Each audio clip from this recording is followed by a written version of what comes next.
दिल्लीत झालेल्या स्फोटाला दहशतवादी हल्ला म्हणत केंद्रीय मंत्रिमंडळानं एकमुखानं व्यक्त केला निषेध. पीडितांप्रती व्यक्त केल्या शोकसंवेदना. दहशतवादाविरोधात शून्य सहिष्णुतेच्या धोरणाचा पुनरुच्चार करत हल्लेखोरांना आणि कट रचणाऱ्यांना कठोर शिक्षा देण्याचा प्रस्तावही मंत्रिमंडळानं केला मंजूर. निर्यात व्यवस्था मजबूत करणाऱ्या निर्यात प्रोत्साहन धोरणाला केंद्रीय मंत्रिमंडळाची मंजुरी. 25,000 कोटी रुपयांचा निधी मंजूर. राष्ट्रपती द्रौपदी मुर्मू यांची बोत्सवानाचे राष्ट्रपती डुमा बोको यांच्याशी द्विपक्षीय चर्चा. दोन्ही देशांदरम्यान विविध करारांवर स्वाक्षऱ्या. पंतप्रधान नरेंद्र मोदी यांनी भूतानहून मायदेशी परतल्यावर लगेचच दिल्ली स्फोट पीडित आणि जखमींची घेतली भेट.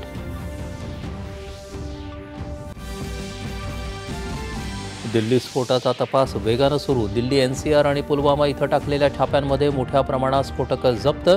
जम्मू काश्मीरच्या कुलगाम इथंही 200 ठिकाणी छापे.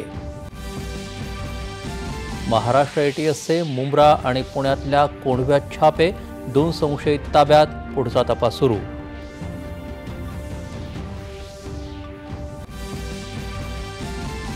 शिवसेना उद्धव बाळासाहेब ठाकरे पक्ष आणि राष्ट्रवादी शरदचंद्र पवार पक्ष चिन्हाच्या याचिकांवर 21 जानेवारी 2026ला होणार सुनावणी.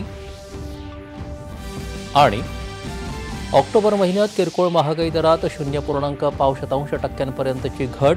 2012 नंतरची निचांकी पातळी.